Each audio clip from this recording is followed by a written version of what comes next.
37,5 millions de dollars. Mm. Vous vous achetez quoi avec ça? Bon, voici mon plan de match. Allez-y. Très simple. Oui. Je prends le chèque, je le change à la banque, je le dépose Oui. et je le place 1 an avant de toucher à 1 cent. Bon. Ça va rapporter à peu près 2 millions d'intérêts. Et pendant ce temps-là, je prépare, je fais des plans pour mes 3 fermes expérimentales, OK. dont une va être dans le bas du fleuve, une au lac Saint-Jean, Normandin, Saint-Edmond-les-Plaines et une autre en Abitibi. Ah. Alors, 3 fermes expérimentales, oui, sur une plus grosse échelle que ce que j'avais fait à Saint-Basile, et afin de démontrer qu'on peut produire et transformer tous nos produits ou beaucoup de produits de consommation, comme le fromage, la viande sous vide, les charcuteries, tout ça, autant dans le bœuf que dans le porc. Mm-hmm.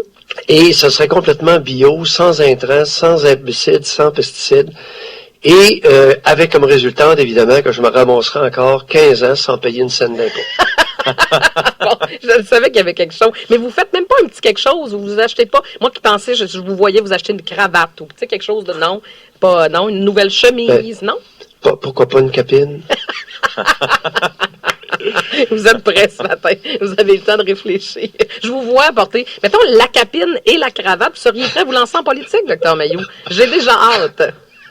Moi, la journée que vous vous lancez en politique, je serai votre agente officielle. Je vous le confirme. Il y aurait un petit côté Stephen Guilbeault, hein? Oui. Non, vous embarquez pas dans notre plan. Bon, c'est correct, OK. On va passer à d'autres choses d'abord. Docteur Mailloux, vous pensez quoi de cette possibilité de voir... Est-ce qu'on vend de la bière entre 23h et 8h du matin dans les dépanneurs? Oh, ça m'est égal. Ça m'est égal, ça fout rien. Tu sais, c'est un faux problème. Essayons de nous attarder à des vrais problèmes. Ça n'a aucune importance, aucun impact. Pour chaque exemple que vous allez amener, il y en a un autre. Essayons de débattre d'enjeux importants. Non pas à la Stephen Guilbeault, là, Non, mais des enjeux réels. D'alcool. Vous en parlez souvent Oui, des problèmes d'alcool au Québec. Est-ce que ça risque d'augmenter le nombre d'alcoolismes? Ça ne changera pas grand-chose. Ça ne change rien. Bon, non.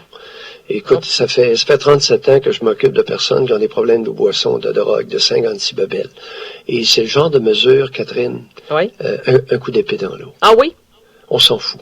Ah, OK. Bon, je pensais que... Complètement insignifiant, c'est-à-dire sans signification, Mais non, sans c'est pas impact. insignifiant, Alors, quand on prend une mesure... Non, mais dans le sens de, pas ridicule, mais sans impact. Non, sans pensez? signification importante par rapport à une problématique. OK, parfait. Bon.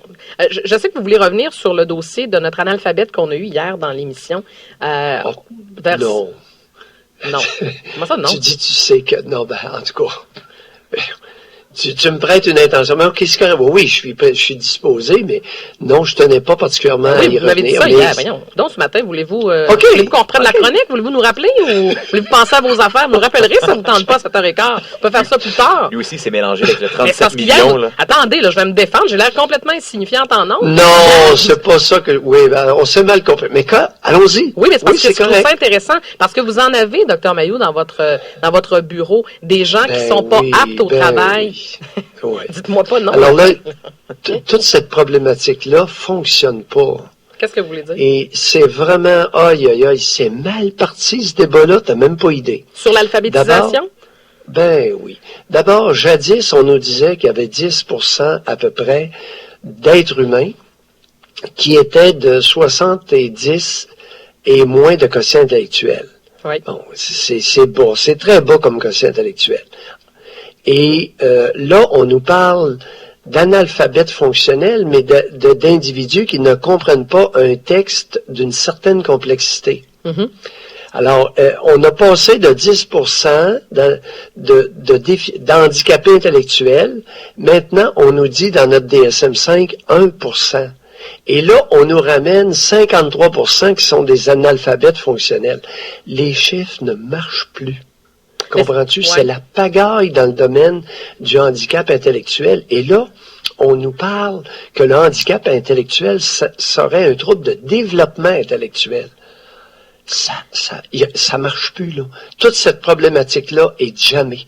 Mais je suis d'accord, mais c'est vrai qu'on s'y perdait un peu dans les chiffres. Parce que là, tu te dis, bon, 53... Moi, quand j'ai vu le chiffre de 53%, je me suis dit, c'est énorme. Mais là, attendez, fonctionnel. Parce qu'il y a une différence entre un analphabète fonctionnel et quelqu'un qui a une déficience intellectuelle. On parle pas du même niveau. Ben, pas du tout, pas du tout. Alors, à chaque 10 points de quotient intellectuel, correspond une acquisition de concepts, une acquisition de mots dont tu connais bien la signification. Mm-hmm. Et il y a la moitié de la population, si tu leur soumets un texte de Denise Bombardier, il y a beaucoup de mots là-dedans, ou beaucoup de phrases dont ils comprendront pas trop le sens, et le sens global de l'article de Denise Bombardier ne sera pas compris par un gros pourcentage de la population. Oui. Et je le dis respectueusement. C'est pas une joke que je fais. Non, je sais, mais vous vous acharnez un petit peu sur elle, hein? Non! Non? OK. Je la prends comme exemple parce que elle écrit, c'est une femme avec un très haut quotient intellectuel qui n'en est pas consciente. Elle croit que lorsqu'elle s'exprime, tout le monde devrait la comprendre. Denise, c'est un tout petit, tu fais partie de l'élite, que ça te plaise ou pas. Et tu fais partie de l'élite intellectuelle. Mais je pense qu'elle est consciente. Elle écrit très bien. C'est la personne au Québec qui écrit le mieux. On dirait que vous avez failli dire la femme qui écrit le mieux. On dirait que vous vous êtes retenu. J'ai senti. Hommes et femmes. Hommes et femmes. Ah non, c'est pas oui, écoute, c'est de loin la femme qui écrit le mieux. Absolument. Si on introduit quelques hommes, Mathieu Bock-Côté, par exemple, écrit aussi bien qu'elle. Ah, je suis pas d'accord. Pour moi, pas au niveau du contenu, mais au niveau de la forme. Oui, il s'exprime bien, en effet. Pour l'âge qu'il a, écoute, il est capable de côtoyer Mme Bombardier. Oui, en partie. Est-ce que ça vous arrive, Dr Mailloux, de lire autre chose que les chroniqueurs du Journal de Montréal? Est-ce que, mettons, vous attendez... Tu sais, il y a d'autres journaux au Québec, il y a la Presse Plus, avec votre tablette, là, vous devriez... Bon, il y a le Devoir, il y a l'actualité. Non. Ah bon, OK. Bon, si vous voulez vous endormir le soir, vous avez un problème d'insomnie, vous lisez le Devoir. Okay. Si vous êtes surexcité et que vous avez besoin de vous calmer, sans nécessairement tomber dans le sommeil, vous lisez la presse. Et si vous voulez vous informer et avoir une vision globale de notre fonctionnement collectif, vous vous attardez davantage au Journal de Montréal. Hey, c'est pas fin. Mais des fois, il y a du contenu dans le Journal de Montréal qui est pas très potable, je dirais. Ça dépend. Ah oui, explique-toi, qu'est-ce que tu veux dire là? Mais c'est sûr que moi aussi, je suis sur les plateformes, on parle souvent de la jeunesse, nous on est sur les plateformes Internet et ils ont différentes sections sur leur site Internet où ils relatent des nouvelles et là c'est du contenu qui est vraiment des fois complètement idiot. Là. Ouais, comme le... Comme? Comme par exemple, il y a une section, vous irez voir, ça peut peut-être vous intéresser, c'est plein de niaiseries, Dr Mailloux. Le sac de chips, c'est une section où est-ce qu'on relate, dans le fond, certaines péripéties de la vie, où est-ce qu'on dit, par exemple, un chien rose a été attaqué, une femme quadriplégique, quelque chose du genre. Oui, je connais, mais je parlais du Journal de Montréal, version écrite. Papier. Okay, oui, exactement. Oui, version papier. Oui, excuse-moi, version écrite. Version papier. On a tendance pas version électronique. C'est devenu facile au Québec aussi de tomber de bâcher le Journal de Montréal et TVA. Tu sais, c'est facile.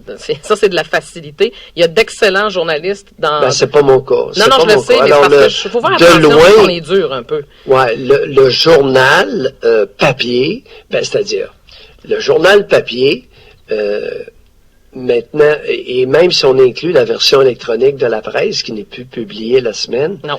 Le journal qui est le plus informatif pour notre collectivité, qui nous donne une vision globale, puis voire même internationale, c'est le Journal de Montréal, que ça nous plaise ou pas, c'est pas presse. Est-ce que c'est le plus informatif? Je le sais pas, mais c'est le plus, entre guillemets, people. C'est celui qui rejoint la masse. C'est le plus vendu, et c'est pas pour rien qu'il y en a. Mais mais c'est ça. Voilà. Et voilà, tu me disais que 53%, et on nous a dit, il y a quelques jours, que 53% sont des analphabètes fonctionnels, ne comprennent pas les textes compliqués.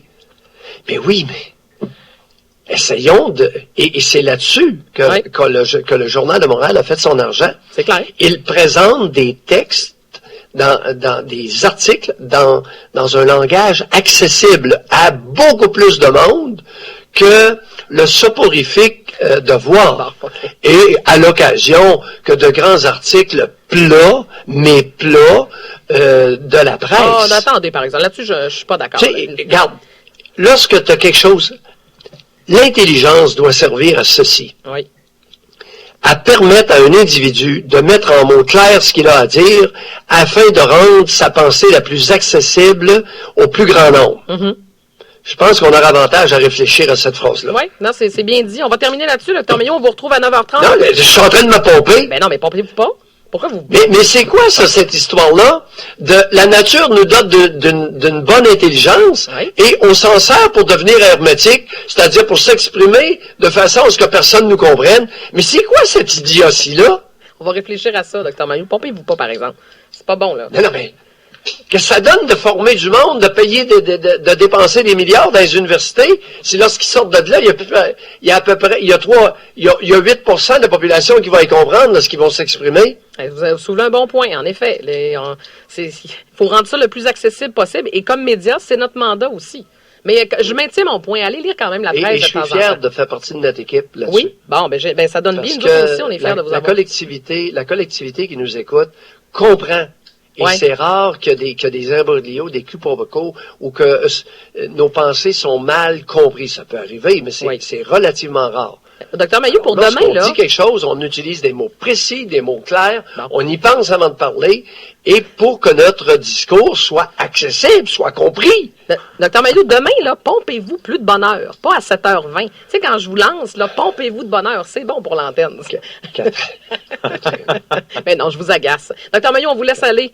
On a un invité qui s'en vient. On vous retrouve à 9h30 en compagnie de José. Oh, je sais. Écoute, c'est la même chose à tous les jours, Raphaël. Oui, mais c'est parce que vous êtes trop long avant vous. Maillot, gros, vous êtes rendu remplaçable, Docteur Maillot. Docteur Maillot, là, vous me disiez souvent que j'avais du rythme. Ça prend du rythme dans cette émission-là. Allez pratiquer ça. On se retrouve demain matin, 7h10.